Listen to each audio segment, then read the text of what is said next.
नमस्कार, शाम के 6 बजने को हैं। आप देख रहे हैं हल्ला बोल। आपके साथ मैं हूं चित्रा त्रिपाठी। गैंगस्टर फरार, सियासत उत्तर प्रदेश में हो रही है धुआंधार।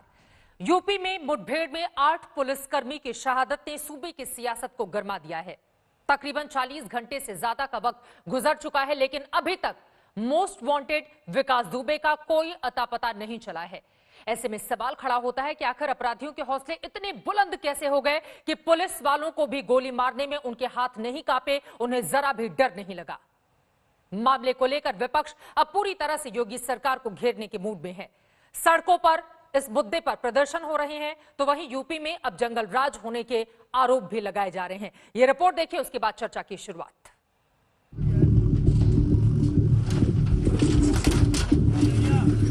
खंडहर में तब्दील हो रहा ये विकास दुबे का वो किला है जहां से पूरे इलाके में दहशत का खेल खेला जाता था। कचरे में ढेर हो चुकी गाड़ियां जब सड़कों पर दम भरती थी तो खौफ पैदा होता। प्रदेश की कानून व्यवस्था को तमाचा मारने वाला ये वही अड्डा है जिस पर सेंध मारने गए 8 पुलिसकर्मियों को अपनी जान गंवानी पड़ी। लेकिन अब तक शातिर विकास का कोई पता नहीं चला। वजह है सियासत और प्रशासन के बीच विकास की पकड़। नेताओं से लेकर अधिकारी तक सांठगांठ, जिसकी परतें अब धीरे धीरे खुल रही है। पुलिस को विकास की कॉल डिटेल से चौबेपुर थाने के एसएचओ का नंबर मिला है और शक जताया जा रहा है कि एसएचओ ने ही छापेमारी की खबर विकास को पहले ही दे दी थी, जिसके बाद पुलिस ने एक्शन लेते हुए एसएचओ विनय तिवारी को सस्पेंड कर दिया। वहीं 2-3 और पुलिसकर्मी शक के घेरे में हैं। जब आज तक ने विनय तिवारी से बात की तो वो जवाब देने से कतराते रहे। गंभीर आरोप ये भी लग रहे हैं कि चौबेपुर थाने की पुलिस को भी पता था बहुत सारी चीजें। विनय तिवारी जी, जरा बताइए आप। एक सेकंड रुक जाइए सर रुक जाइए, भाई साहब रुक जाइए। विनय तिवारी जी, एक मिनट का वक्त दीजिए। कानपुर में हिला देने वाली इस वारदात पर सियासत तेज हो गई है। प्रियंका गांधी ने यूपी में लॉ एंड ऑर्डर को लेकर मीटिंग की, जिसमें प्रदेश के कांग्रेस के आला नेता शामिल हुए। कांग्रेस अब यूपी में कानून व्यवस्था और जंगल राज को लेकर अभियान चलाने की तैयारी कर रही है। कांग्रेस ने सत्ता के लोगों पर विकास को शह देने का आरोप लगाया। उत्तर प्रदेश अब हर मायने में पिछड़ता जा रहा है। उत्तर प्रदेश की सरकार को शर्म से सिर झुका लेना चाहिए। उत्तर प्रदेश में कांग्रेस ने 30 साल पहले 1985 से 89 तक सत्ता संभाली थी। भारतीय जनता पार्टी कांग्रेस पर आरोप नहीं लगा सकती और सोच रही है कि किसे दोषी ठहराया जाए। अखिलेश यादव और मायावती ने भी यूपी में लॉ एंड ऑर्डर का मुद्दा उठाया। वहीं एसपी के कार्यकर्ताओं ने भी अलग अलग शहरों में प्रदर्शन किया। विपक्ष ने अब योगी सरकार को पूरी तरह से घेरने की तैयारी कर ली है। उत्तर प्रदेश की कानून व्यवस्था की सच्चाई के पोल को खोलने का काम किया है। आज अपराधी बेखौफ होकर घटनाओं को अंजाम दे रहे हैं। आखिर कौन लोग हैं, किसका संरक्षण प्राप्त है? सरकार के संरक्षण में। मामले पर योगी सरकार चौतरफा घिरी हुई है। विकास दुबे का कोई पता नहीं चल रहा है। वहीं योगी लगातार भरोसा दे रहे हैं कि शहीदों को इंसाफ मिलेगा। इस पूरी घटना के लिए जिम्मेदार किसी भी अपराधी को बख्शा नहीं जाएगा। पुलिस के अपने जवानों के शहादत और उनके बलिदान को व्यर्थ नहीं जाने दिया जाएगा। जो भी अपराधी इसके लिए जिम्मेदार हैं वो न बच पाएंगे, न छिप पाएंगे, न उन्हें कोई बचा पाएगा। उनको खोज निकालने के लिए बड़े स्तर पर कार्रवाई हो रही है। बहरहाल प्रदेश का पूरा सिस्टम हिला हुआ है। पुलिस एड़ी चोटी का जोर लगा रही है, लेकिन विकास का कुछ पता नहीं चल रहा। जांच में नए नए खुलासे हो रहे हैं, जिसकी आंच अधिकारियों से लेकर नेताओं तक पहुंच रही है। कानपुर से शिवेंद्र श्रीवास्तव और रंजय सिंह के साथ नीलांशु शुक्ल, लखनऊ, आज तक। राजनीति और अपराध के विकास की पैदाइश है ये विकास दुबे, और लगातार साल 2000 से लेकर अब तक एक के बाद एक कत्ल, कई जघन्य अपराधों में लिप्त रहा। 60 से ज्यादा मामले रहे इसके ऊपर। उसके बावजूद राजनीतिक दलों से इसका गठजोड़ जारी रहा। 5 साल बीजेपी में, 15 साल बीएसपी में, 5 साल समाजवादी पार्टी में ये रहा, और अब 8 पुलिसकर्मियों का कत्ल करने के बाद, उनकी शहादत के बाद ये फरार है। जमीन खा गई उससे या फिर आसमान निगल गया, ये पता नहीं चल पा रहा है। इसी पर चर्चा के लिए कई खास मेहमान इस वक्त हमारे साथ जुड़ चुके हैं। उनका तारुफ आपसे करवा देती हूं। आपको बता दें, अखिलेश प्रताप सिंह जी कांग्रेस पार्टी के प्रवक्ता इस वक्त हमारे साथ जुड़ चुके हैं और लगातार दूसरे दलों से भी तमाम नेताओं की इस वक्त मौजूदगी आप देख रहे हैं। सुधांशु भदौरिया लीडर बीएसपी से हमारे साथ मौजूद हैं। राजीव राय समाजवादी पार्टी के स्पोक्स पर्सन हमारे साथ जुड़ चुके हैं। अरविंद कुमार जैन जो कि फॉर्मर डीजीपी हैं उत्तर प्रदेश के, वो भी हमारे साथ मौजूद हैं। शांतनु गुप्ता पॉलिटिकल एनालिस्ट हमारे साथ जुड़ चुके हैं। मोहसिन रजा उत्तर प्रदेश सरकार के मंत्री भी हमारे साथ मौजूद होंगे। इन सबसे बातचीत करें उसके पहले सबसे महत्वपूर्ण दिनेश शर्मा जी जो कि डिप्टी सीएम है उत्तर प्रदेश के, उनसे मैं पहला सवाल ले लेती हूं और सीधा से सवाल आपसे दिनेश शर्मा जी, कब पकड़ा जाएगा विकास दुबे? कोई जानकारी मिल पा रही है क्या उसके बारे में कि वो कहां पर छिपा है? देखिए, पुलिस पूरी तरीके से तफ्तीश में लगी हुई है और जो भी आपराधिक तत्व हैं वो बख्शे नहीं जाएंगे। एसटीएफ को लगाया गया है, आईजी लॉ एंड ऑर्डर खुद व्यवस्था को देख रहे हैं। आईजी कानपुर इस सारे प्रकरण में अपनी सतर्कता बनाए हुए हैं। कई टीमें अलग अलग छापेमारी कर रही हैं और पूरी तरीके से अपराधी को दंड मिल सके, उसे सलाखों के बीच में पहुंचाया जा सके, इसके लिए पुलिस तेजी के साथ में काम कर रही है। विनय तिवारी जो कि एसओ है उसे सस्पेंड किया गया है, क्या वो इस गैंगस्टर के लिए मुखबिरी करता था? देखिए, अभी पुलिस की तफ्तीश जारी है। जहां भी सूत्र होगा, जहां भी अपराधी होगा, वो शिकंजे से बाहर नहीं हो पाएगा और पूरी तरीके से पुलिस उसके तलाश में लगी हुई है और उसकी निगरानी करके उसको पकड़ने की, उसके साथियों को पकड़ने की पूरी कोशिश पुलिस के द्वारा की जा रही है। लेकिन 40 घंटे तकरीबन होने जा रहे हैं इस मुठभेड़ को, 8 पुलिसकर्मियों की शहादत हो गई। हर जिले की पुलिस इस वक्त अलर्ट है, उसके बावजूद ये पकड़ में नहीं आया। इस वजह से सरकार सवाल और पुलिसकर्मियों से भी खड़े हो रहे हैं। लेकिन इन सब के बीच इस गैंगस्टर की मां की ओर से कहा गया है कि इसका एनकाउंटर कर दिया जाए। दिनेश शर्मा जी, देखिए, व्यापक तौर पे जो जांच चल रही है, जिसमें फ़ोनों का जो डिस्प्ले है वो भी देखा जा रहा है, तमाम अन्य स्रोतों को भी तलाशा जा रहा है कि कौन कौन लोग उसके हित चिंतक, कौन सहयोगी हो सकते थे, किनसे उसने बात करी है, कहाँ कहाँ पर उसके ठिकाने हैं।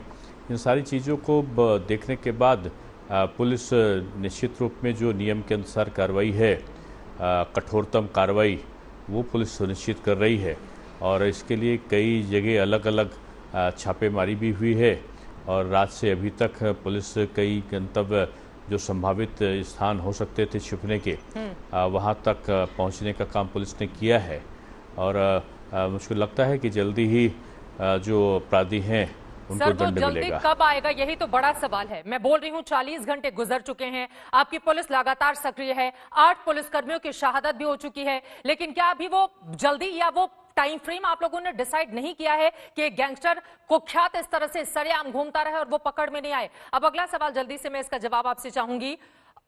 कई और पुलिसकर्मी सवालों के घेरे में हैं, एक स्पेसिफिक आंकड़ा आप बता सकते हैं कि कुल कितने लोग हैं ऐसे जिनके ऊपर मुखबिरी का शक है और कॉल डिटेल्स में जिनके नाम सामने आए हैं? दिनेश जी, नहीं, जो भी होंगे, देखिए, चाहे वो पुलिस वाले हों या सामान्य कोई अन्य लोग हों, अगर कोई भी अपराध में लिप्त है वो बख्शा नहीं जाएगा। जिन्होंने भी सहयोग किया है, जो लोग प्रत्यक्ष और अप्रत्यक्ष रूप में संबंधित रहे हैं, वो पुलिस की नज़रों से बचने नहीं पाएंगे और पुलिस अपना काम बड़ी सतर्कता के साथ में कर रही है और वो सभी ठिकानों तक पहुंचने की कोशिश कर रही है। ठीक है दिनेश शर्मा जी, बहुत शुक्रिया आज तक से जुड़ने के लिए और इस बातचीत के लिए। उम्मीद यही है कि पुलिस जल्दी ही सक्रियता से अपना काम करेगी और सलाखों के पीछे होगा ये गैंगस्टर, क्योंकि साल 2000 से ही लगातार अपराध की दुनिया में इसका बोलबाला शुरू हुआ जो आज तक लगातार जारी है। और हैरानी की बात तो तब और सामने आती है जब राजनीतिक दलों में भी इसको पाला पोसा जाता है। सांप को दूध पिलाने पर उसका हश्र क्या होगा, आज पूरा देश, पूरी दुनिया देख रही है उत्तर प्रदेश की इस खबर को। अखिलेश प्रताप सिंह जी, आपने सुना उत्तर प्रदेश के डिप्टी सीएम को, प्रतिक्रिया इस पर? पुलिस लगातार ढूंढ रही है और जल्द ही सलाखों के पीछे होगा गैंगस्टर। देखिए, अपराधी ने कितना जघन्य अपराध किया है। हमारे 8 जाबाज उत्तर प्रदेश के सिपाही और अधिकारियों को बड़ी बर्बरता से मारा, 7 लोग घायल हैं, 48 घंटे होने जा रहे हैं, लेकिन अभी तक आदरणीय प्रधानमंत्री नरेंद्र मोदी जी का और देश के गृह मंत्री आदरणीय अमित शाह जी का एक लफ्ज भी प्रतिक्रिया इस देश को सुनने को नहीं मिला है। न इस सरकार से इस जघन्य हत्याकांड के बारे में कोई रिपोर्ट मांगी गई है उत्तर प्रदेश के सरकार से केंद्र के द्वारा। ये क्या दिखाता है? एक हथनी मर जाती है, इतना बड़ा कई दिनों तक डिस्कशन होता है, कितने मंत्री भाजपा के सामने केंद्रीय प्रदेश के कूद आते हैं और एक राहुल गांधी के ऊपर एक ब्लेम गेम शुरू हो जाता है। लेकिन हमारे उत्तर प्रदेश के जांबाज सिपाहियों की हत्या हो गई या पूरा प्रदेश और देश के जो नेतृत्व संभाले हुए हैं कानून व्यवस्था की, वो खामोश बैठे हैं। ये हौसला ही तो बढ़ा रहा है अपराधियों के। क्यों ये डबल स्टैंडर्ड? क्यों ये अपराधी किसके संरक्षण में था इतने दिनों तक? सामान्य से सामान्य अपराधियों को गैंगस्टर लगा है, गुंडा एक्ट लगा है, एनएसए लगा है, किसी तरह से अगर वो क्रिमिनल है, ये तो इतना बड़ा क्रिमिनल था और ये एकदम शान से रह रहा था। पूरी सुरक्षा, पूरा इसका सरकार का संरक्षण और पूरी इसको सूचना कि पुलिस हमारे दरवाजे आ रही है, तो पूरा नेटवर्क सरकार का तो इसके लिए काम कर रहा था। और आज भी इतना जघन्य कृत्य करने के बाद भी हमें अपेक्षा नहीं थी कि देश के गृह मंत्री और देश के प्रधानमंत्री कम से कम दो शब्द तो बोलेंगे इस जघन्य अपराधियों को। ठीक है, जैसे ही बीजेपी के नेता से जुड़ते हैं पुलिस फोर्स का मोरल बढ़ेगा, कम से कम उन्हें बोलना तो चाहिए था, लेकिन आज खामोश है। ये खामोशी ही अपराधियों के हौसले बढ़ाती है और हमारे पुलिस फोर्स का ठीक है डिमोरलाइज करता है। राजीव राय जी, इस पर आपकी टिप्पणी मैं चाहूंगी। 5 साल समाजवादी पार्टी का नेता था ये शख्स, आप लोग भी पाल पोस रहे थे एक अपराधी को। राजीव राय। चित्रा जी, ये आरोप एकदम नाजायज है। वो समाजवादी पार्टी में न कभी सदस्य भी नहीं रहा, पार्टी की बात छोड़िए, कभी प्राथमिक सदस्य भी नहीं रहा। सर से भारतीय उस अपराधी की मां की ओर से बताया गया है, मैं तो उनकी मां ने जो जिक्र किया है उसको बता रही हूँ। 5 साल बीजेपी, 15 साल बीएसपी, 5 साल से समाजवादी पार्टी। माता जी को प्रणाम। अगर कहीं हमारे सामाजिक का राजनीतिक कार्यक्रम में उसको कोई फोटो हो, कभी हमारे नेता के साथ का कोई फोटो हो, कहीं कुछ हो, हमारे एक कल poster Bharatiya Janata party dirty trick department ने चलाया है। 2004-5 के अखिलेश जी वहां बैठे हैं, जैन साहब वहां बैठे हैं। 2004-5 में पंचायत की चुनाव ही नहीं हुआ था पार्टी सिंबल पर। तो इस तरह के डर्टी ट्रिक में चित्रा जी मुख्य बात पर आना चाहता हूँ। पहली बात, समाजवादी पार्टी का कभी प्राथमिक सदस्य भी नहीं रहा है, समाजवादी पार्टी से दूर दूर तक लेना देना नहीं। दूसरी पार्ट, जब आपने इस स्टोरी की शुरुआत करी तो माननीय मुख्यमंत्री और उप मुख्यमंत्री के स्टेटमेंट से शुरू की। मैं सोच रहा था उस समय मुख्यमंत्री और उप मुख्यमंत्री को अपने ऊपर वो आपराधिक धाराएं याद है कि नहीं। कल वाली जघन्य हत्या को छोड़कर कोई ऐसा आपराधिक धारा है जो माननीय योगी जी को ऊपर, माननीय मौर्य जी को ऊपर न रहा हो? पानी हमेशा ऊपर से नीचे बहता है। और ये लोग जो आरोप प्रत्यारोप की राजनीति लगा रहे हैं, क्यों खोद रहे हैं? मैं तो कल भी बोला था चैनलों पर, आप सीडीआर निकलवा लीजिए। जैन साहब बैठे हैं, हमारी सरकार में डीजीपी थे, आप सीडीआर निकलवा लीजिए। 24 घंटे, 48 घंटे, 72 घंटे, 1 महीने का इनको पता चल जाएगा भारतीय जनता पार्टी के किन किन नेताओं, विधायकों, सांसदों का संरक्षण था। कानून मंत्री के से गलबहिया खेलते हुए कानून के रखवालों का सुकून शहीद कर देने वाला अपराधी इसी सरकार सर, अगर फोटो की आप बात करेंगे फिर तो बहुत सारी फोटो समाजवादी पार्टी के नेताओं के साथ भी इसकी सामने आई है। मैं लौटूंगी आप लोगों के पास, लेकिन इस वक्त प्रधानमंत्री नरेंद्र मोदी कुछ बोल रहे हैं, उनका सीधे हम रुख कर लेते हैं, उसके बाद मैं तुरंत आऊंगी अपने मेहमानों के पास। सुनते हैं प्रधानमंत्री को। ठीक है। सितंबर को आखिरी हम लॉन्च करें, ऐसा एक कार्यक्रम बना सकते हैं क्या? और मैं चाहूंगा कि केंद्र स्तर पर, राज्य स्तर पर एक एडिटोरियल बोर्ड बने, बहुत बारीकी से चीजों को इकट्ठी की जाए। ये मानव इतिहास की बहुत बड़ी घटना है। मैं यहां बैठकर इसको भली भांति देख सकता हूं। आपको तो वहां लगता होगा कि आपने इतने हजार लोगों को पादुका दी, आपने इतने लाख लोगों को खाना खिलाया, लेकिन उससे भी कुछ ज्यादा है ये। और इसलिए मैं आप सभी साथियों से आग्रह करूंगा कि इसका डॉक्यूमेंटेशन हो, बहुत ही अच्छे ढंग से उसको एडिटोरियल बोर्ड काम करे। और दूसरा मेरा आग्रह है कि कम से कम 3 भाषाओं में हो, कम से कम। एक आपकी मातृभाषा, दूसरा हिंदी और तीसरा अंग्रेजी, क्योंकि दुनिया इसको देखेगी। आप मेरी बात पे भरोसा कीजिए। तो इतना बड़ा काम, इतना व्यापक काम और इतना बड़ा जन सेवा का यज्ञ, ये मानव इतिहास की बहुत बड़ी घटना है।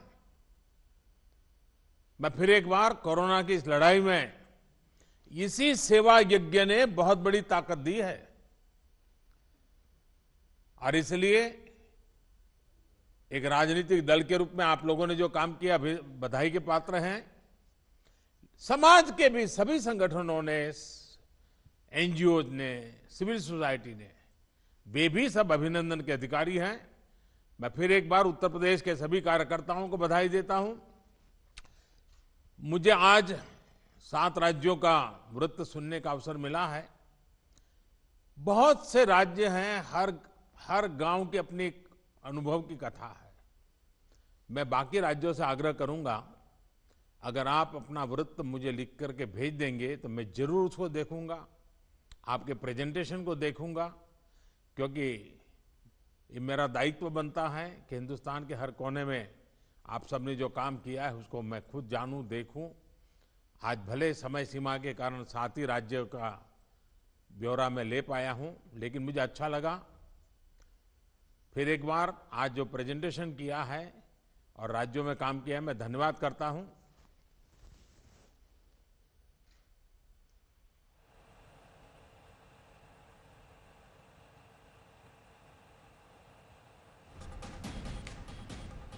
कोरोना पर राहत कार्य की समीक्षा बैठक, प्रधानमंत्री नरेंद्र मोदी के संबोधन को आप सुन रहे थे। देश में 6,48,000 के पार पहुंचने वाला है कोरोना का पूरा आंकड़ा। उसको लेकर यह समीक्षा बैठक प्रधानमंत्री नरेंद्र मोदी की, जिसमें उन्होंने कई बड़ी बातें कही हैं और इसके साथ ही देश कैसे आगे बढ़े ताकि कोरोना को हराया जा सके, उसका उन्होंने जिक्र किया। एक बार फिर से लौटते हैं अपने मूल मुद्दे पर, जिस पर हल्ला बोल में हम चर्चा कर रहे थे कि किस तरह से अपराधियों का बोलबाला इस वक्त उत्तर प्रदेश में चल रहा है। एक अपराधी जो कि 8 पुलिसकर्मियों को मार डालता है, उसके बाद वो फरार है। 40 घंटे गुजर चुके हैं लेकिन अब तक उसका कुछ भी अता पता नहीं चल सका है। भारत नेपाल बॉर्डर पर भी पुलिस की सतर्कता है, लेकिन कहा जा रहा है कि हो सकता है वो नेपाल भाग गया हो। अब इसी सवाल के साथ आपके पास मैं सीधे आना चाहूंगी। अरविंद कुमार जैन जी, कमी कहां पर रह गई? क्योंकि साल 2001 की उस घटना का जिक्र करना जरूरी हो जाता है जब थाने के भीतर घुसकर बीजेपी के एक नेता की यह हत्या करता है और किसी भी पुलिसकर्मी की हिम्मत नहीं होती है कि इसके खिलाफ वो गवाही दे ताकि इसके गुनाहों की सजा मिल पाए। और आज देखिए 19 सालों के बाद स्थिति क्या हुई। देखिए, इसको लगातार राजनीतिक पार्टियों का संरक्षण मिलता रहा है और इसी कारण ये फलता फूलता रहा है। भ्रष्ट पुलिसकर्मियों का भी इसको समर्थन मिला है, इसकी मुखबिरी करते रहे हैं और इसने सुनिश्चित किया है कि वो सब इसके इर्द गिर्द ही थानों में तैनात रहें। ये जब भी एसएसपी, एसपी ऐसे पुलिसकर्मियों को हटाने का प्रयास करते हैं तो राजनीतिक दबाव पड़ता है। इसीलिए इसकी न तो जमानतें कभी निरस्त कराई गई, वरना इस पे इतने मुकदमे हैं कि जब एक मुकदमा कोई नया होता है, जैसे इस बार की घटना हुई है, तो ये फर्ज बनता है, पुलिस का दायित्व बनता है कि जितने पुराने मुकदमों में ये बेल पर है, सब बेल बॉन्ड्स निरस्त कराए जाएं और इसको वापस जेल में पहुंचाया जाए। ये सब कार्रवाइयां जो टॉप 10 की होती हैं, टॉप 5 की होती हैं थाने में, जो पुरानी प्रक्रियाएं हैं, उनको ताक पे रख दिया गया और उसी की वजह से ये बिल्कुल एक भस्मासुर बन गया। एक आतंकवादी की तरह इसने किया है। इसका जरूर खूंटा कहीं मजबूत है, तभी इसने इतना दुस्साहस किया है कि इलाके के CO, inspector, SO, sub inspector, सबके ऊपर ताबड़तोड़ गोलियां चलाई हैं। न सिर्फ गोलियां चलाई हैं, उनके शवों को जलाने की एक प्रयास भी था और उनके सारे वेपन्स भी लूट लिए गए। ऐसी घटना कभी किसी ने, स्थानीय अपराधी ने करने का दुस्साहस नहीं किया है। ये तो आतंकवादी, नक्सलवादी इस प्रकार की घटना करते हैं और इस समय पूरी यूपी पुलिस को टूट कर पड़ना चाहिए और इस अपराधी को और इसके पूरे सब ठिकानों को नेस्तनाबूद कर देना चाहिए, जैसे कि आज इसका घर वगैरह, अवैध संपत्तियां आज ध्वस्त की गई हैं। सर, ये बेहद महत्वपूर्ण बातें आपने कही हैं कि राजनीति का एक तो संरक्षण इसको मिलता रहा, इसी वजह से भस्मासुर जैसा ये बन गया और लगातार एक के बाद एक हत्याएं करने के बावजूद, ये सलाखों के पीछे अपने गुनाह काटने के बावजूद ये बाहर घूमता रहा और इस बार भी वो बेल पर था। जब पुलिस दबोचने गई तो फिर उसने क्या किया, ये पूरी दुनिया के सामने है। शांतनु गुप्ता जी, मैं आपके पास आऊंगी, लेकिन मोहसिन रजा, सीधा सा सवाल आपसे मेरा ये है, आप मंत्री हैं उत्तर प्रदेश की सरकार में वरिष्ठ, कब पकड़ा जाएगा और अभी तक ये पुलिस की गिरफ्त में क्यों नहीं है? क्या जमीन इसे खा गई या आसमान निकल गया? मोहसिन रजा जी। नहीं, बिल्कुल भी। सबसे पहले चित्रा जी, मैं आपके चैनल के माध्यम से अपने कानपुर में शहीद हुए तमाम हमारे पुलिस अधिकारी और जो कर्मचारी, उनके लिए श्रद्धांजलि अर्पित करता हूं। और मुझे गर्व है अपनी पुलिस पर, उत्तर प्रदेश की। उन्होंने हमेशा अच्छा काम किया है, लेकिन कल जिस तरह से जो घटना हुई उसको लेकर आपने देखा, पूरा उत्तर प्रदेश के हमारे मुखिया फौरन तत्काल वो जाकर उन्होंने श्रद्धांजलि अर्पित की और वहां जाकर उन्होंने साफ तौर पर अपना स्टैंड सरकार का साफ कर दिया है कि हम किसी भी इसके पीछे जो लोग षड्यंत्र में शामिल होंगे, जो भी अपराधी और भी होंगे इसके पीछे, हम किसी को भी बख्शेंगे नहीं। सर, जो भी और होंगे मतलब क्या है? आप लोगों के पास टोटल आंकड़ा नहीं है क्या कि कुल कितने लोग थे? मोहसिन रजा साहब, और सच्ची श्रद्धांजलि तो तब होगी ना जब तुरंत इसकी गिरफ्तारी कर कड़ी कार्रवाई इसके खिलाफ की जाएगी।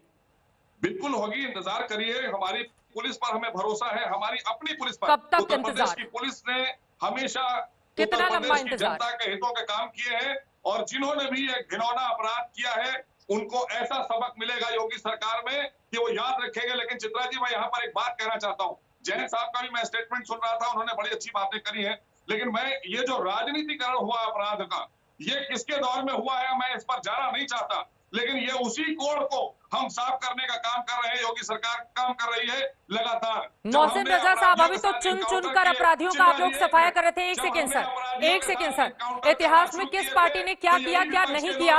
अरे आपके ही बीजेपी नेता का मर्डर इसने 2001 में थाने में घुस कर किया था। 2017 से आपकी सरकार है, क्या कर रहे थे आप लोग?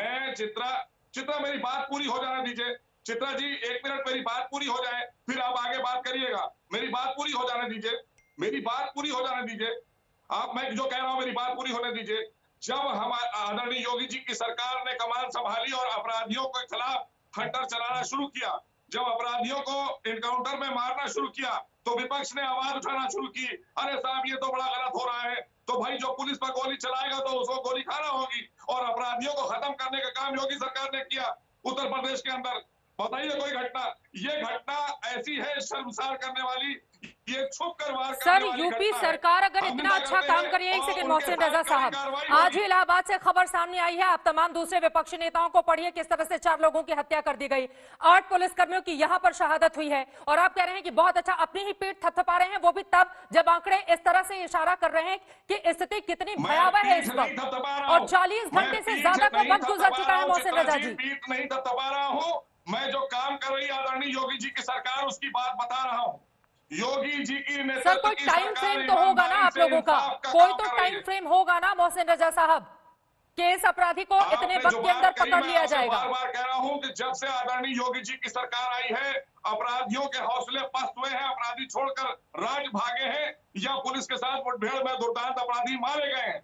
आप लोग जो है ना, एक लाइन जो हमने शुरू से आखिर तक आदरणीय योगी जी की सरकार में अपराधियों पर हंटर चला, तो उस पर सारे के सारे विपक्ष के लोग खड़े हो गए, अरे साहब ये तो गलत इनकाउंटर हो रहे हैं। तो ये जो हुआ है इस पर क्यों नहीं, अब इस पर राजनीति करेंगे हम, हम दिखाएंगे सबक कैसे मिलेगा। ठीक है अखिलेश जी, पहले तो आप लोग एनकाउंटर पर सवाल खड़े कर रहे थे, ठीक है। एक बार मैं प्रतिक्रिया शांतनु जी, उसके बाद मैं तुरंत आपके पास आऊंगी। जल्दी से अखिलेश जी, उसके बाद समाजवादी पार्टी, फिर शांतनु जी मैं आपके पास आऊंगी। उत्तर प्रदेश में जंगल राज है, ये किसी से छुपा नहीं है, रोज दिख रहा है।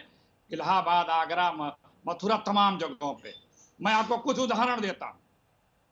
उत्तर प्रदेश में एक बुलंदशहर में 1.5-2 साल पहले एक दंगे में एक पुलिस सब इंस्पेक्टर की सरेआम गोली मारी जाती है। बड़ी मुश्किल से अपराधी पकड़े जाते हैं। जब वो छूट के आते हैं जमानत पे कुछ महीने बाद, तो बीजेपी और मंत्री सत्ता में बैठे लोग उसका हीरो जैसा स्वागत करते हैं। और ये बीजेपी उत्तर प्रदेश में हजारों अपराधियों पर से मुकदमे वापस किए। अब पश्चिम उत्तर प्रदेश में बीजेपी के जितने वरिष्ठ नेता हैं, तमाम नेता हैं, पूरे प्रदेश में तमाम बीजेपी के नेता हैं जिन पर बड़े भयंकर और बड़े संगीन आरोप और धाराओं में उनके ऊपर वो जेल भी जा चुके थे, वो सब मुकदमे वापस किए। अपराधियों के मुकदमे वापस किए जा रहे हैं। और मुकदमे लगे किस पे रहे? कांग्रेस के नेता, प्रदेश अध्यक्ष जो कि काम कर रहा है। और हम अगर ज्ञापन देने जा रहे हैं तो कोरोना के उस पे एक्ट में मुकदमे लग जा रहे हैं और अपराधियों को सुरक्षा दी जा रही है। अगर इनकाउंटर मैंने बीच में नहीं बोला था, मैंने बीच में नहीं बोला, थोड़ा धीरज रख लें, अभी और परेशानी होगी, थोड़ा धीरज रख लें। अगर इतने तो फिर ये इनकाउंटर से क्यों बचा? इसकी जमानत कैसी नहीं हुई? इसको कौन संरक्षण दे रहा था? इसको कितने लोगों ने कब बीजेपी के सत्ता में बैठे लोग? और दूसरी बात जो मैंने आपसे की कि ये बीच में इनको म्यूट कर दिया करिए। अगर इन्हीं से डिस्टर्ब करवाना है तो फिर डिस्टर्ब करते रहें, सुनेंगे नहीं, सच्चाई सुन नहीं सकते। सब अपराधियों के मुकदमे तो इन्होंने वापस लिए। भी तो घोषित किया है ना इस गैंगस्टर पर सरकार ने। अरे अब किया ना 60 मुकदमे हत्या के मुकदमे हैं, आजीवन कारावास से छूट करके अपने घर में ऐसे रह रहा। सरकार कहाँ थी? सरकार तो उसके चरणों में लेटी पड़ी थी। प्लीज चित्रा भाई आप बहस कराने इसी तरह, मैं डिस्टर्बिंग एलिमेंट से साथ इस तरह आपके पास अब सीधे आना चाहूंगी। ठीक है अखिलेश जी और मौसम में आप दोनों लोगों के पास आऊंगी, लेकिन शांतनु जी, सरकार की ओर से जैसा कि आप सुन रहे हैं मंत्री साहब को, उनका ये कहना है कि हमारी सरकार ने चुन चुनकर एनकाउंटर शुरू किया, जिसके बाद जो अपराधी हैं वो बौखला गए। अगर चुन चुनकर एनकाउंटर किया जाता और अपराधियों में डर का आलम रहता तो क्या ये स्थिति कानपुर से सिर्फ 50 किलोमीटर की दूरी पर है पैदा होती? शांतनु गुप्ता। चित्रा मैं उत्तर प्रदेश को बहुत अच्छी तरह स्टडी करता हूं। आपको पता होगा मैं योगी जी का बायोग्राफर हूं, मैंने उत्तर प्रदेश पे कई किताबें लिखी हैं। मैं उत्तर प्रदेश को पिछले 20 साल से स्टडी कर रहा हूं। आपने कई बार अपने ब्रॉडकास्ट में कहा 40 घंटे हो गए पुलिस क्या कर रही है। 40 घंटे नहीं हुए, 15-20 साल हो चुके हैं। देखिए हमें देखना पड़ा कि विकास दुबे जैसे लोग पलते कैसे हैं। विकास दुबे लोग जैसे तब पलते हैं जब बसपा जैसी पार्टी उनको नेता बनाती है, सपा उनके परिवार के लोगों को नेता बनाती है। यहाँ ये स्क्रीन पर उतर जाएंगे, मुझे 5 दिन का समय दीजिए, मैं एग्जैक्ट उनके पैम्फलेट लाके दिखा दूंगा इनके सामने। ये अभी पिछला भी एक कांड आया था, उन्होंने कहा नहीं तो हटा देते हैं उस व्यक्ति को। तो ऐसे लोग पलते कैसे हैं? जब मनोज सिन्हा जी जो IIT BHU से पढ़े हुए हैं, जब वो अफजल अंसारी से हार जाते हैं तो हम कोई दुख नहीं मनाते कि कैसे गुंडाकरण हो रहा है। बहुत सुंदर बुक है वाई क्राइम पेज, कैसे क्रिमिनल राजनीति में आ रहे हैं। तो हमें सोचना जो फंडामेंटल बात होगी, हम तो इस खबर को 5 दिन बाद भूल जाएंगे, लेकिन विकास दुबे जैसे लोग पलते कैसे हैं? और वो योगी सरकार ने करा है। देखिए अगर आपको किसी प्रदेश के लॉ एंड ऑर्डर को देखना है तो बिजनेस को फॉलो करिए। अगर बिजनेस वापस लौट रहा है मतलब वहां पे पैसा सुरक्षित है। अगर योगी सरकार में पिछले 3 साल में 1 लाख करोड़ 5 लाख करोड़ की इन्वेस्टमेंट के प्रॉमिस हो रहे हैं, नोएडा से लेकर लखनऊ से इंडस्ट्री स्थापित हो रही है, तो बिजनेस को फॉलो करिए। अगर देखिए पेटीएम एक कंपनी है जो नोएडा में ऑफिस है और वो नोएडा तक सप्लाई नहीं करती थी 3 साल पहले। 3 साल पहले 2017 से अपराधियों पर लगाम लगाने की कोशिश थी, तो क्या हुआ सर? मैं सिर्फ 40 घंटे पहले, क्योंकि 8 पुलिसकर्मियों की शहादत की बात है ना, और 2000 से आएंगे फिर तो सबकी सरकार रही है लाइन से, अगर कांग्रेस पार्टी को हटा दे तो उत्तर प्रदेश में। नहीं, कांग्रेस पार्टी ने भी यूपी के लड़के ट्राई करा था ना, उनको हटा दिया, अलग बात है। कांग्रेस पार्टी, समाजवादी पार्टी और बसपा साथ में कितने समय से काम करती है वो सबको पता है। देखिए उनके आपस में कितने अच्छे रिश्ते हैं सबको पता है। उन्होंने सेंटर में कैसे सपोर्ट करा यूपीए सरकार को सबको पता है। तो वो साथ में मिले हुए। देखिए ये बिल्कुल जग जाहिर बात है, रिपोर्ट आफ्टर रिपोर्ट है, किस तरह से लालू प्रसाद यादव ने बिहार में और मुलायम सिंह यादव ने यूपी में कैसे बहुत सारे गुंडा तंत्र को राजनीति में फॉर्मलाइज किया है, और मायावती ने उसको कंटिन्यू करा। इसमें कोई छुपा नहीं है, ऐसे कहने में मुझे कोई गुरेज नहीं है। मैं आपको रिकॉर्ड बाय रिकॉर्ड दिखा दूंगा, मैं अपनी किताबों में लिखता आ रहा हूं ये बहुत बार। मुझे बहुत बार ट्विटर पे हमला हुआ है इस बात पे, मैं इसे लिखना नहीं रोकूंगा। तो हमें राजनीति का गुंडाकरण कैसे हो रहा है उसको रोकना होगा। विकास दुबे जैसे लोग 2 दशक से कैसे पल जाते हैं उसको रोकना होगा। और एक ऐसी सरकार आई जिसके साथ आपको खड़ा होना पड़ेगा, मीडिया को खड़ा होना पड़ेगा, जो उनके साथ 2-2 हाथ करने को तैयार है। ऐसे लोग जो तड़ीपार थे, ऐसे लोग जो FIR थी उन पर कभी पकड़ा नहीं गया, ऐसे लोग जो जेल से भाग गए, ऐसे लोग जो कोर्ट के परमाइसिस से भाग गए, ऐसे लोग उत्तर प्रदेश में घूम रहे थे पिछले 3 साल से। अब उनको पकड़ा जा रहा है जब दबिश हो रही है। उनके पास ताकत है, उनके पास ऐसे विकास दुबे पर भी आ जाइए। विकास दुबे को पिछले 3 सालों से क्या पाल पोस रही थी सरकार? विकास दुबे मैं तो आज तक को कहता हूं, आज तक ने 15 साल से विकास दुबे का मुद्दा क्यों नहीं उठाया? अभी क्यों याद आई? क्योंकि 8 पुलिस वाले मर गए इसलिए। क्या मीडिया केवल जब कुछ सेंसेशन होगा तभी बाहर आएगा? शांतनु गुप्ता जी, अगर आप आज तक को देख रहे होंगे तो उस तरह का सवाल नहीं करते थे।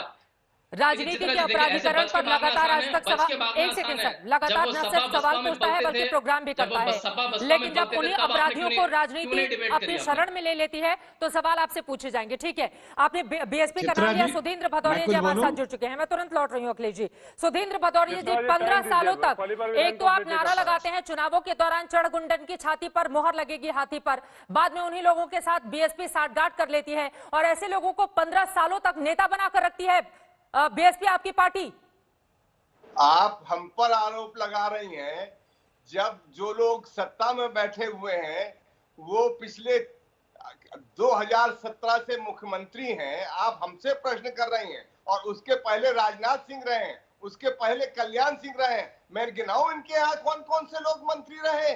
मैं आपको दर्जनों लिस्ट दे सकता हूं। कल्याण सिंह जी के शासनकाल में जो मुख्यमंत्री थे तो उस समय कौन अपराधी मंत्री बने थे, और मैं उससे पहले भी जा सकता हूं जब कांग्रेस पार्टी थी।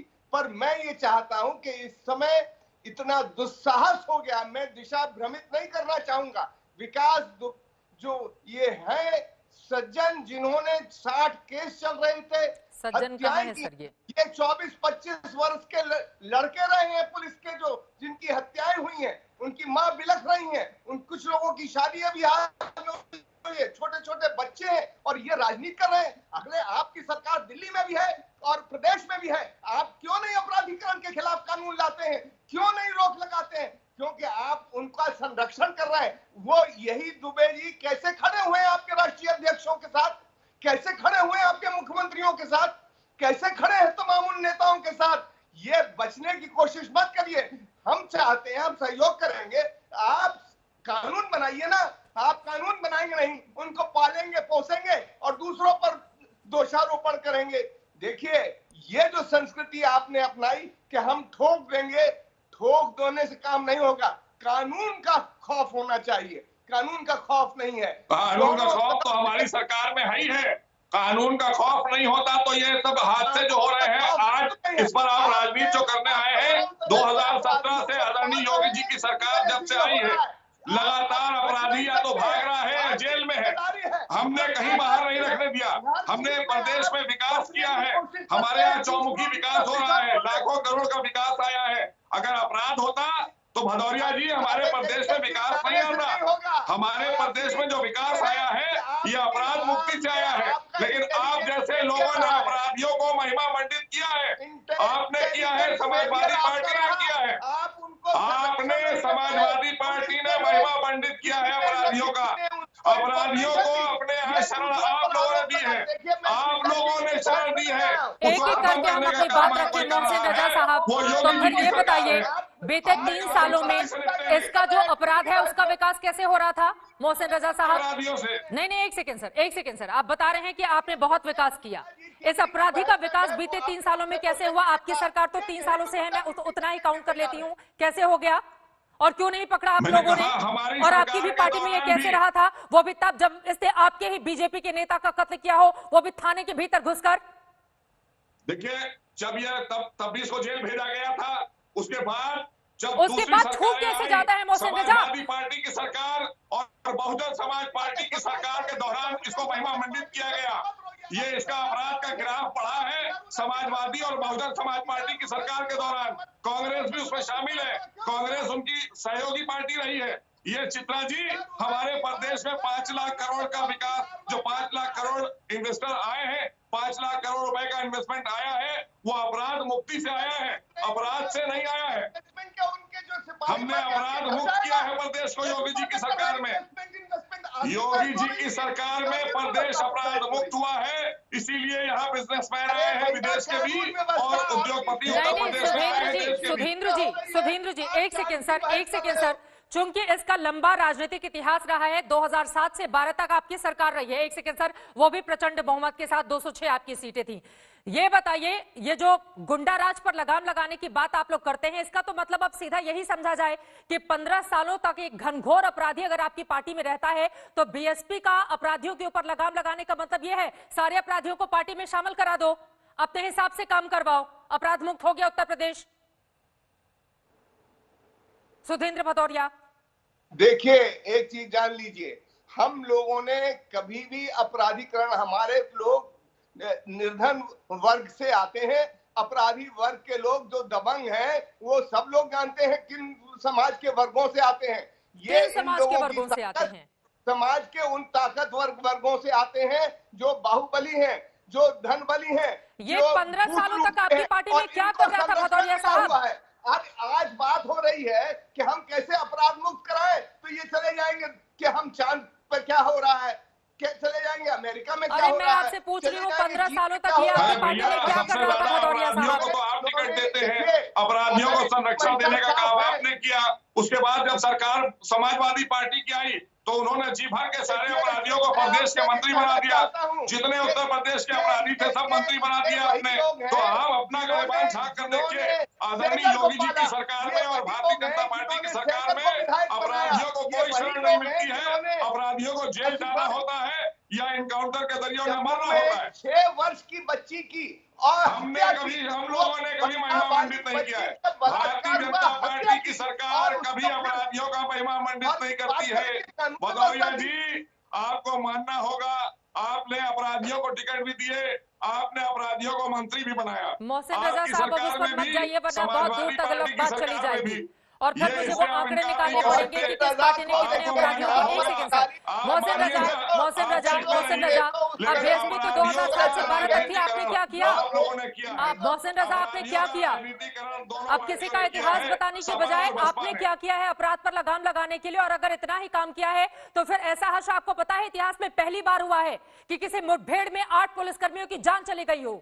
पहली बार हुआ है उत्तर प्रदेश के इतिहास में। चित्रा, ये धोखा है, ये हमारे पुलिसकर्मियों के साथ धोखा किया गया है। किसने किया है धोखा सर? किसने किया है धोखा? तुम जिम्मेदार हो, तुम्हारी सरकार जिम्मेदार ये धोखा किया गया है, ये षड्यंत्र है और हम इसका खुलासा करेंगे।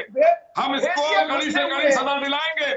हम ऐसे अपराधियों को कड़ी से कड़ी सजा दिलाएंगे। आदरणीय योगी जी ने कल साफ कह दिया है मीडिया के सामने, कोई को बख्शा नहीं जाएगा। हम महिमा मंडित करने वाले लोग नहीं हैं। हमारे पुलिस के अधिकारियों को, राजीव राय जी जवाब दीजिए। वो कह रहे हैं कि धोखे से अगर पुलिसकर्मियों के ऊपर हमला कर दिया गया तो फिर इसमें सरकार या फिर पुलिसकर्मियों के ऊपर सवाल था। वो तो गए थे कार्रवाई करने के लिए, लेकिन आपको धोखे में उनकी हत्या की गई। राजीव राय। चित्रा जी, मेरा एक निवेदन है, मैं किसी के बीच में नहीं बोलता हूँ, खास तौर से मंत्री जी मंत्री पद की मर्यादा को रखते हुए बीच में चिल्लाना बंद करें। ठीक है, बोलिए। कितने शर्म की बात है, कितने संवेदनशील मुद्दे पर ये इस तरह के चिल्ला रहे हैं चैनल पर। उन माताओं और बहनों और बेटियों के ऊपर देखिए क्या बीत रही होगी। मेरी सीधी सी बात है, एक यहाँ भाड़े के लेखक बैठे हुए हैं, एक प्रवक्ता मंत्री बैठे हुए हैं। इन लोगों से मैं पूछना चाहता हूँ चित्रा जी, ये यूपी का स्टडी करते हैं। मोहसिन रजा साहब खामोश, बदतमीजी नहीं मेरे साथ, खामोश। राजीव भाई, मुख्यमंत्री अपराधी है, मुख्यमंत्री अपराधी है, मुख्यमंत्री अपराधी है। सबसे ज्यादा समाजवादी पार्टी के दौरान अपराधियों को एक एक करके अपनी बात रखेंगे। राजीव राय जी मुद्दे पर रहिए। राजीव राय जी मुद्दे पर रहिए। राजीव राय जी मुद्दे पर रहिए। एक सेकंड, मोहसिन रजा साहब। सरकार क्यों चलाओगे कि बोलने नहीं दोगे आप? मैं खामोश था, किसी के बीच में नहीं बोला, मैं खामोश था। नहीं बोलेंगे, आपने ऐसी बात क्यों उठाई?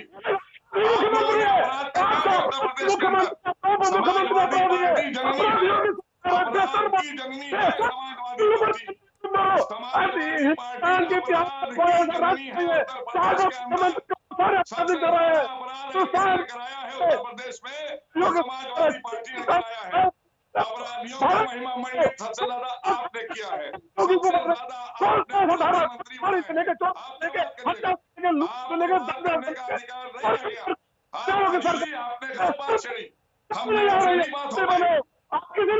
अपराधियों को खूब सजा दी है, एक नहीं बड़ी लंबी लिस्ट है।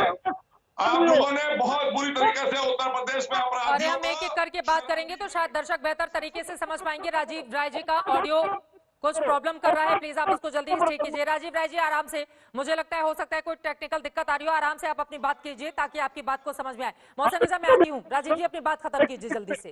चित्रा जी, मैं किसी के बीच में नहीं बोलता, तब से आपसे निवेदन कर रहा हूँ, ऐसे लोगों को बीच में बुलवा कर डिबेट का मुद्दा भटकाने का मतलब नहीं होता। मैं अपनी बात करने जा रहा हूँ। चित्रा जी, आप पूर्वांचल से आती है, मैं भी वहां से आता हूँ। हम सब जब आपको टीवी चैनल पर देखते हैं तो गर्वान्वित महसूस करते हैं। हर व्यक्ति का एक रोल मॉडल होता है।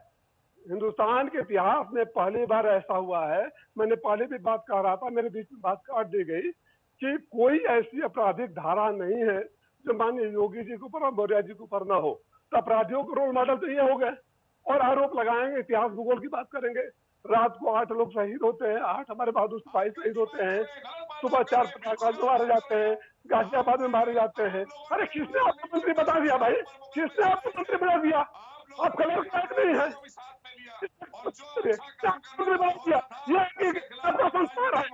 एक सेकेंड राजीव राय जी, लेकिन राजनीति में इसका भी इतिहास रहा है ना कि सामने वाले को अगर नीचा दिखाना है तो उसके खिलाफ मामले लगा दो। राजीव राय जी,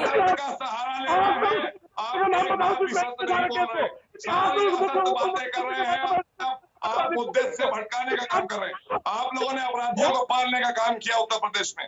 उत्तर प्रदेश में आप लोगों ने अपराधियों को पालने का काम किया है और उसको साफ करने का काम अगर किसी ने किया है वो आदरणीय योगी जी ने किया है। आदरणीय योगी जी उत्तर प्रदेश से अपराधियों को हटा रहे हैं, अपराधियों को साफ करने का काम कर रहे हैं, जेल भेजने का काम कर रहे हैं। आप लोगों ने अपराधीकरण किया है राजनीति में, आराम से समाजवादी पार्टी ने किया है और किसी ने नहीं किया है। तो आपकी आवाज साफ सबसे ज्यादा अपराधी अगर कहीं आए पा रहे हैं राजीव राय।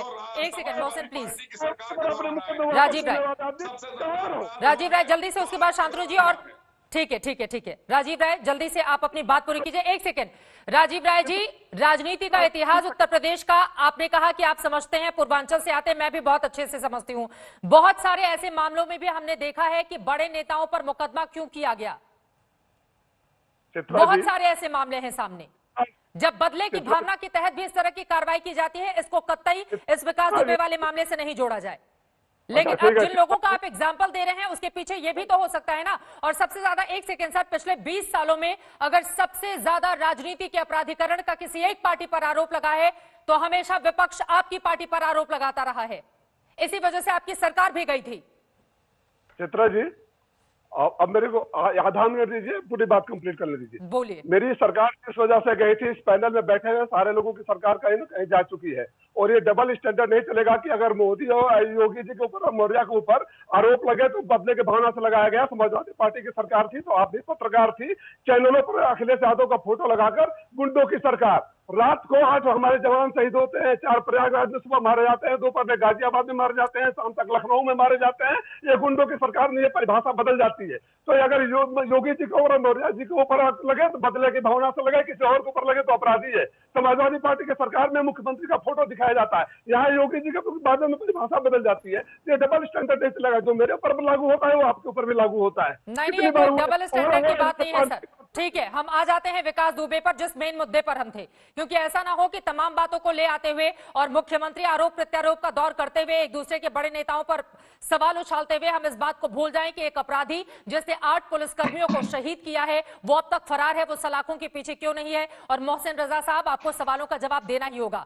आप लोगों को एक टाइम फ्रेम सेट करना होगा ताकि जल्द से जल्द ये सलाखों के पीछे हो, वरना आपकी सरकार से सवाल पूछे ही जाएंगे कि चुन चुनकर अपराधियों पर लगाम लगाने वाली सरकार के दौर में ऐसा उत्तर प्रदेश में क्यों हो रहा है। गैंगस्टर विकास दुबे कब पकड़ा जाएगा, ये अपने आप में बड़ा सवाल है, क्योंकि 40 घंटे से ज्यादा का वक्त गुजर चुका है लेकिन अब तक वो पुलिस की गिरफ्त से दूर है। ये वो अपराधी है जिसने 8 पुलिसकर्मियों को शहीद किया है। जल्द से जल्द इसकी गिरफ्तारी हो।